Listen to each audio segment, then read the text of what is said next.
All right, Pakasai Country Club. Let's talk about it. Is it country club or golf club? I'm not sure.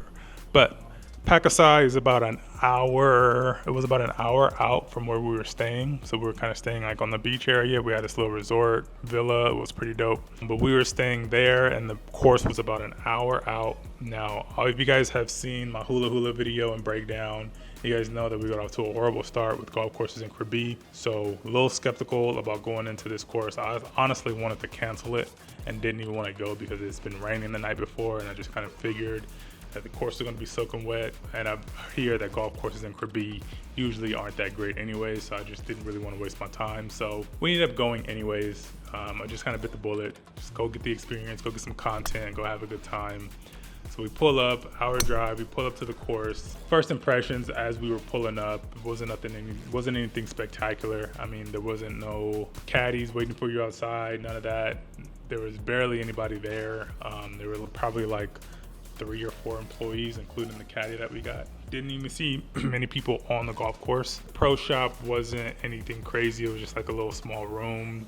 Didn't have a whole lot of apparel or memorabilia or anything like that. They didn't even have like souvenir balls that I can get and kind of just say that I played at this course. So we just basically paid for our tee time. I did go into the locker room or whatever that was. It's just like a really, really large bathroom with lockers in it. It was really big, but it wasn't nothing spectacular. It was just like a big empty room with a bunch of lockers and a bathroom attached to it. So nothing spectacular there. Food wise, they did have like a little restaurant, but it wasn't anything crazy. It was just like this little booth or whatever. That's just like a walk-up window, order your food, and they had these little chairs and stuff outside that you can kind of sit and eat at. We didn't eat there just because, like I said, I was already kind of over it at the point where I didn't really want to go. So we get there, we decided I wanted to warm up and try to hit the driving range a little bit since we're the only ones there and we can pretty much go out whenever we wanted. So they told us that we can just go to the driving range. Your caddy will get you some balls, and depending on how many balls you hit, you can pay for it later. So it's like, all right, no biggie. We ended up just getting a small bucket. Driving range, it was a very, very small driving range. We're hitting off mats, which is not a big deal, but the mats, though, were really bad, really tough and terrible conditions. The mats were super thin and has holes in them, and there was a bunch of bugs and everything around it, so not the greatest driving range experience, and I didn't have a good driving range session just because at that point I seen the driving range and I was like, all right, this is going to be one of those rounds where I'm just like not into it. Whatever. I guess you get kind of spoiled when you come out to Thailand, especially when you play golf in Bangkok, because Bangkok has the really, really nice courses, and you go down to Krabi and the beachy areas, and there's just not a ton of great golf out there. So, but prior to coming to this tee time, I did do a bunch of research. I looked online just to see what the course was like. It is a full 18 par 72 course, which was nice. It did seem like the fairways were going to be very, very narrow, and that is absolutely true. The fairways were super narrow, but the course conditions, we pulled up to the 10th tee, so we started on the back 9, pulled up to the 10th tee. The tee boxes wasn't nothing crazy. There wasn't nothing super nice, but they weren't terribly bad either. So that, for me, that usually sets a tone for the entire round. If the first tee box is shitty, then it just automatically puts you in that mood where it's just like, all right, what kind of round is this? Gonna be like a whatever round. We're gonna have some fun, and we're gonna get out here and try to score. So right away, I was just like, all right, we'll just, it's not terrible. So let's see if we can, put a good shot.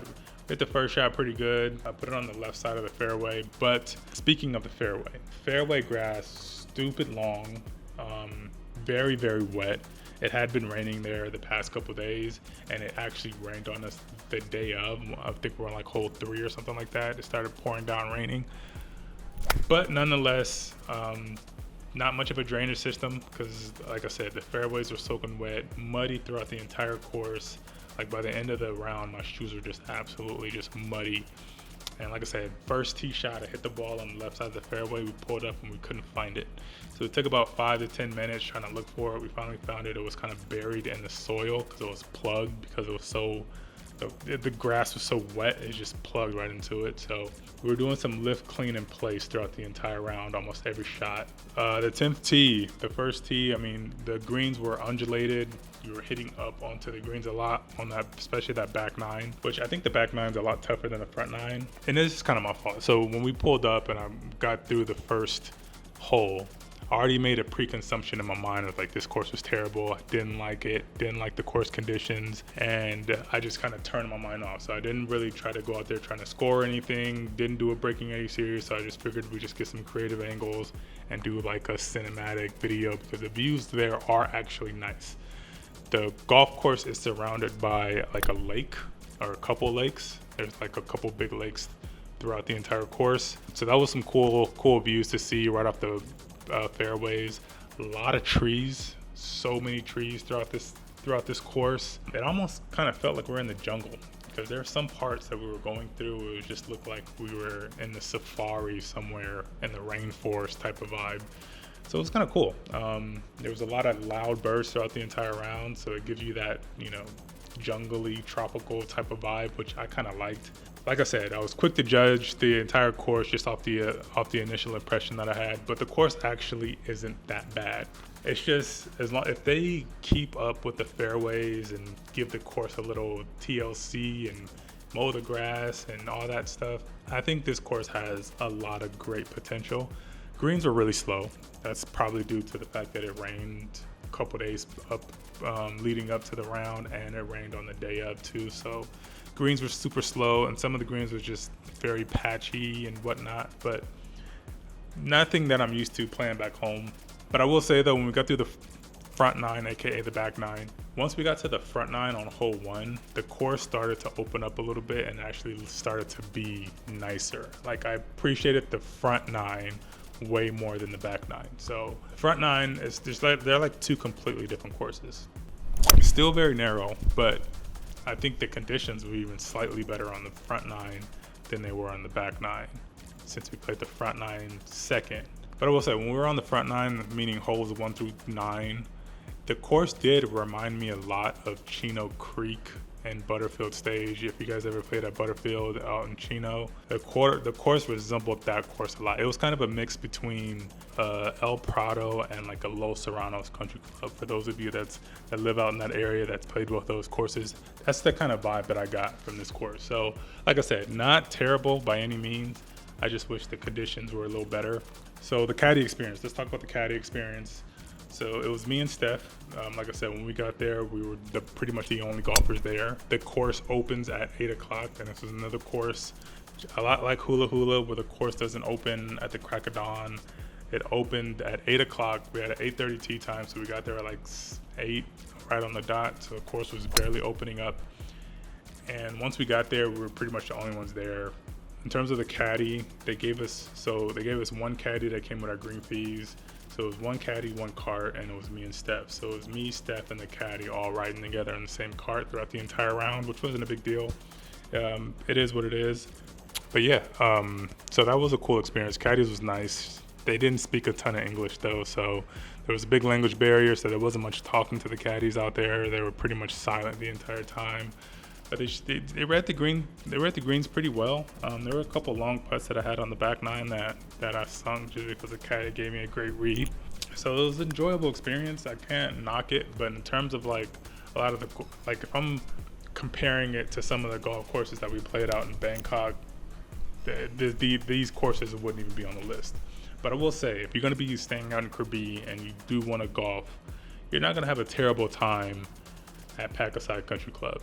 Now, I would definitely advise you to pick Pakasai Country Club over Hula Hula. Don't go to Hula Hula. But Pakasai Country Club is one of those courses that you can definitely enjoy your time out there if you don't mind, some of the course conditions. And look, maybe I caught it at a bad time. It is high season here, where it's rainy season, so maybe it had a lot to do with not keeping up with the greens as well as maybe in their low season or their low tide season. So I don't know. Maybe I'm just wrong timing with this course, but I don't think anybody that will come to this course be disappointed in the experience. I think it's well worth the price of admission.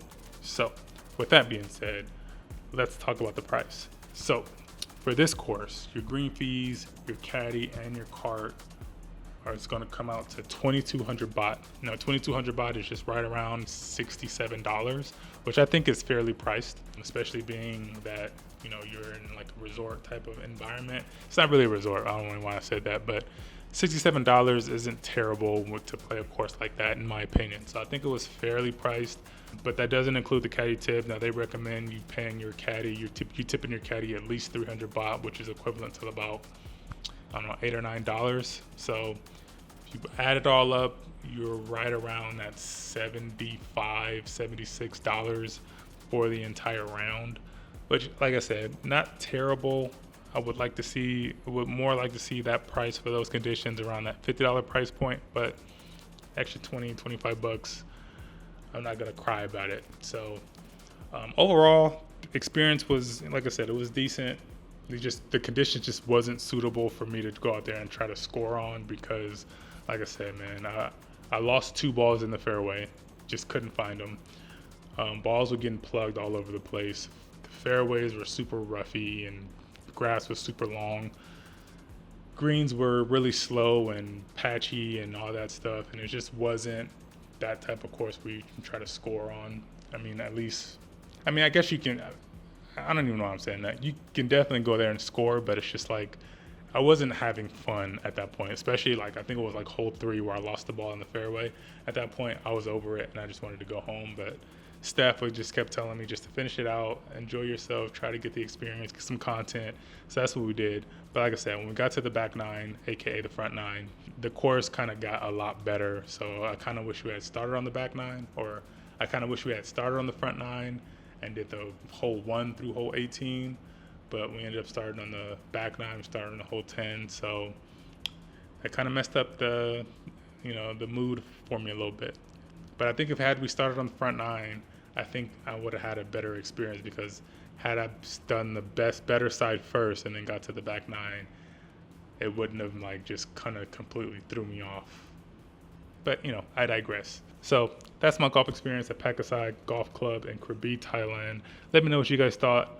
If you guys checked out the cinematic video of the round, let me know what you guys thought of that. Let me know what you guys thought of this review. If you got any questions, put them in the comment section below, and we'll catch you guys in the next video. Peace.